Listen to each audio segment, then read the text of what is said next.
नमस्कार, मैं डॉक्टर अमित व्यास आज फिर उपस्थित हुआ हूँ एक ऐसे ग्रह के बारे में चर्चा करने के लिए जो हमारी ज्योतिष में छाया ग्रह की श्रेणी में तो आता ही है, लेकिन हम उसे मिस्टीरियस ग्रह के नाम से भी जानते हैं, और वो है केतु ग्रह। देखिए, केतु चूंकि सामान्यतः सभी व्यक्तियों के लिए फलदायी होता है, मगर किसी ऐसी स्थिति में अगर केतु हमें दुष्प्रभाव देने की स्थिति में नजर आता है, या केतु की महादशा जब हमें कुछ दुष्प्रभाव दिखाना चालू करती है, तो प्रारंभ होते ही अपना असर दिखाना चालू करती है, और जब वो खत्म होने की अवस्था में आता है तो भी जाते जाते परेशान करके जाता है। परंतु सामान्यतः केतु की जो महादशा है वो व्यक्तियों को उठापटक कराने के साथ साथ में जीवन में काफी ऊंचाइयों पर भी लेके जाती है। वो डिपेंड करता है कि आपकी कुंडली में केतु का प्लेसमेंट क्या है और किस तरीके से वो अपना प्रभाव, चाहे वो दुष्प्रभाव है या शुभ प्रभाव, वो दिखा रहा है। तो मैं बताना चाहूँगा कि जब केतु की महादशा में केतु का अंतर चलता है तो व्यक्ति को पेट से संबंधित बीमारियां, एक्सीडेंट और दुर्घटना जैसी संभावनाएं देखने को मिलती हैं। मगर केतु की दशा में जो व्यक्ति किसी प्रतियोगी परीक्षा में बैठ रहे हैं या बैठ रही हैं, उनको सफलता प्राप्त होती है। जो पुलिस महकमे में है या सेना में जुड़े हुए हैं, या जो व्यक्ति शोध या अनुसंधान से जुड़े हुए हैं, उन व्यक्तियों को भी इस दौरान सफलता प्राप्त होती है। परंतु शुभ फलों को बढ़ाने के लिए और अशुभ फलों को कम करने के लिए मैं दोनों ही प्रकार के उपाय आप लोगों को पिछली वीडियोस में अलग अलग महादशाओं के बारे में चर्चा कर चुका हूं, और आज भी मैं वही करूंगा कि केतु की महादशा में जब केतु का अंतर चलता है तो व्यक्ति को गणेश जी की आराधना करनी चाहिए या गणेश अथर्वशीष का पाठ करना चाहिए, जिससे कि आप अपनी बौद्धिक विकास को और बुद्धि और चातुर्य का विशेष रूप से प्रयोग करते हुए केतु के शुभ फलों में वृद्धि कर सके और अशुभ फलों में कमी कर सके। बात करते हैं केतु की महादशा में शुक्र के अंतर की।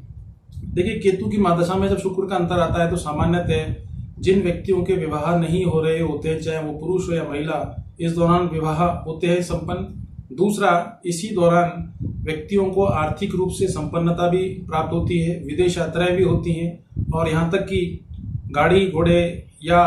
किसी अन्य प्रकार के जो भौतिक सुख सुविधाएं जिनकी की उन्हें आवश्यकता है वो प्राप्ति होती है। मगर पत्नी का स्वास्थ्य और प्रथम संतान को इस प्रकार के व्यक्तियों को कष्ट का सामना करना पड़ता है, और ऐसी स्थिति में उन्हें चाहिए कि वो दुर्गा सप्तशती का पाठ करें या केतु की पूजा कराएं या केतु के जाप कराएं। अगर हो सके तो 5.25 रत्ती का लहसुन या चांदी में मध्यमा उंगली में धारित करें, और गणेश जी की आराधना आपको विशेष रूप से करनी है, क्योंकि राहु और केतु का दुष्प्रभाव सामान्यतः गणेश जी के हाथ में है, और गणेश जी की पूजा करने से हम उसके दुष्प्रभावों को कम कर सकते हैं। बात करते हैं केतु की महादशा में सूर्य के अंतर की। तो इस समय पर ज्यादातर, चाहे वो पुरुष हो या महिला हो, ऐसे व्यक्तियों को या महिलाओं को पिता की तरफ से परेशानी होती है, पिता के स्वास्थ्य में उतार चढ़ाव आता है, पिता को कोई ना कोई इस प्रकार की समस्या आती है जिसकी वजह से उनके जीवन में कुछ समस्याएं भारी रूप से उन्हें परेशान करती हैं। जहां तक उस व्यक्ति का सवाल है तो उस व्यक्ति को हालांकि सरकारी नौकरी मिलने में, ठेके प्राप्त होने में, या टेंडर प्राप्त करने की जब बात करते हैं, या सरकारी महकमे में कहीं कोई पद की प्राप्ति करने की बात आती है, तो ये समय भी उसके लिए उपयुक्त होता है। मगर सामान्यतः ऐसे व्यक्तियों को आंख का ऑपरेशन, आंख की समस्याएं, सर्वाइकल पेन और घुटने जैसी बीमारियां भी परेशान करती हैं। तो ऐसी स्थिति में चाहिए कि ऐसे व्यक्ति को प्रतिदिन सूर्य को जल चढ़ाना चाहिए, और किसी सुयोग्य व्यक्ति से बात करके आदित्य हृदय शोध के पाठ अपने घर में कराने चाहिए, और एक तुलसी का जो पौधा है वो जीवन पर्यंत उसकी सेवा करनी चाहिए, अर्थात उसमें जल देना चाहिए, और प्रतिदिन शाम के टाइम पर 6 से 9 के बीच में उस पर घी का दीपक जलाएं, जिससे कि आपको एक तो पॉजिटिव एनर्जी मिलेगी, साथ में केतु में जो सूर्य का अंतर है उसके दुष्प्रभावों को आप आसानी से कम कर सकते हैं। बात करते हैं केतु की महादशा में चंद्रमा के अंतर की। देखिए, केतु में चंद्रमा का जब अंतर प्रारंभ होता है तो सामान्यतः ऐसे व्यक्तियों की मानसिक स्थिति थोड़ी सी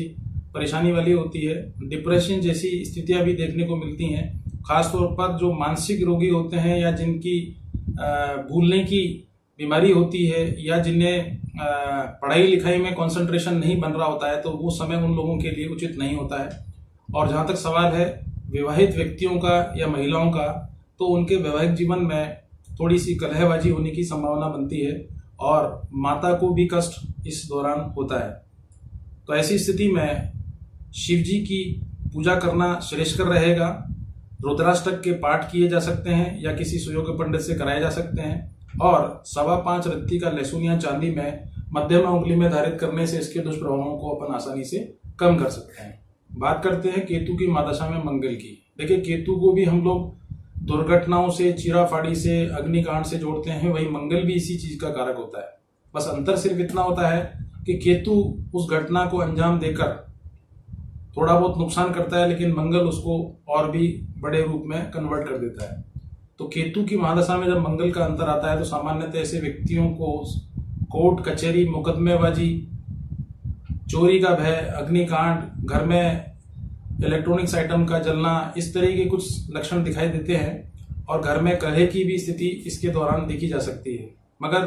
केतु की महादशा में जब मंगल का अंतर आता है तो जमीन जायदाद के सौदे करने लाभदायक होते हैं, विदेश यात्राएं आपके लिए लाभकारी होती हैं। ऐसी स्थिति में हनुमान जी की सेवा करना या बजरंग बाण का पाठ करना काफी श्रेयस्कर रहेगा। और किसी सुयोग्य व्यक्ति से कुंडली दिखाकर आप चाहें तो 5.25 रत्ती का मूंगा अनामिका उंगली में सोने में या तांबे में धारित कर सकते हैं। पर याद रहे, हनुमान जी की सेवा करने से निश्चित रूप से केतु के दुष्प्रभावों को आसानी से कम किया जा सकता है। बात करते हैं केतु की महादशा में राहु के अंतर की। देखिए, केतु में राहु हो या राहु की महादशा में केतु का अंतर हो, सामान्यतः नुकसानदायक होता है, अशांति रखता है, घर में कलेश रखता है और कई बार ऐसी स्थितियां पैदा हो जाती हैं जिसकी वजह से व्यक्ति को मानसिक, शारीरिक और आर्थिक तीनों ही प्रकार की समस्याओं का सामना करना पड़ता है। तो ऐसी स्थिति में व्यक्ति को चाहिए कि महामृत्युंजय का पाठ स्वयं करे या किसी सुयोग्य व्यक्ति से महामृत्युंजय के जाप कराए, जिससे कि इसके अशुभ फलों को कम किया जा सके। बात करते हैं केतु की महादशा में गुरु के अंतर की। तो जब केतु में महादशा में गुरु का अंतर आता है तो घर में शुभ मांगलिक कार्य होते हैं, जमीन जायदाद खरीदने का भी योग बनता है, विदेश यात्राओं का भी योग बनता है। अगर किसी का प्रमोशन ड्यू है तो वो भी प्रमोशन इस दौरान आसानी से प्राप्त होता है। और कई व्यक्तियों की कुंडली में अगर केतु का प्लेसमेंट अच्छा होता है तो उन्हें विश्व विख्यात जैसे पदवी या किसी ऐसे उपाधियां, इस प्रकार के कुछ इनाम वगैरह उसको प्राप्त होते हैं, जिसकी वजह से उसका समाज में प्रतिष्ठा प्राप्त होती है, पद की प्राप्ति होती है, सम्मान की प्राप्ति होती है। और घर में जिनके इस दौरान, इससे पहले या किसी भी समय पर संतान नहीं हो रही है तो कंसीव होने के योग काफी बनते हैं। इस दौरान संतान संतति होने की पूरी संभावनाएं देखी जा सकती हैं। मगर स्वास्थ्य का पड़ना इसमें सामान्यतः लीवर की प्रॉब्लम और सर्वाइकल की प्रॉब्लम ज्यादा परेशान करती हुई देखी गई है। ऐसे दुष्प्रभावों को कम करने के लिए 5.25 रत्ती का लहसुन या चांदी में मध्यमा उंगली में धारित करने से इसके अशुभ फलों को कम किया जा सकता है, अथवा 5.25 रत्ती का पुखराज सोने में तर्जनी उंगली में धारित कर सकते हैं, या सोने का छल्ला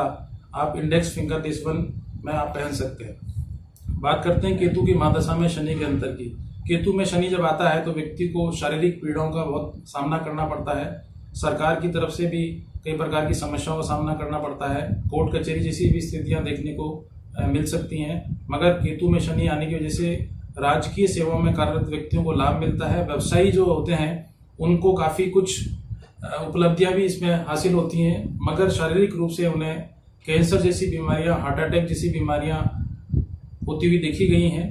और या लंबी बीमारियां, चाहे डायबिटीज की बात कर लें या सर्वाइकल पेन की बात कर लें, वो इस महादशा में निश्चित रूप से व्यक्ति को किसी न किसी रूप में परेशान करती है। तो इसका शमन करने के लिए महामृत्युंजय का जाप करें या 5.25 रत्ती का लहसुन या चांदी में मध्यमा उंगली में धारित कर सकते हैं। और गणेश जी की आराधना करें या गणेश अथर्वशीष का पाठ करने से इसके अशुभ फलों में कमी की जा सकती है। बात करते हैं केतु की महादशा में बुध के अंतर की। देखिए, केतु की महादशा में जब बुध का अंतर आता है तो व्यवसायियों के लिए तो वो अच्छा रहता है, क्योंकि उस समय पर व्यवसाय में उत्तरोत्तर वृद्धि होती है, आर्थिक वृद्धि होती है और समाज में प्रतिष्ठा में भी वृद्धि होती है। मगर ऐसी महादशा जिसमें केतु भी सही नहीं हो कुंडली में और बुध भी सही नहीं होता है, तो ऐसे व्यक्ति की कुंडली में या तो उसकी बेटी को कष्ट होता है, या उसकी बहन को कष्ट होता है, या उसकी माता को शारीरिक कष्ट होता है, जिसकी वजह से उसे कई बार मानसिक समस्याओं का सामना करते हुए देखा गया है। कुल मिला के कहानी यह है कि अगर आप केतु की महादशा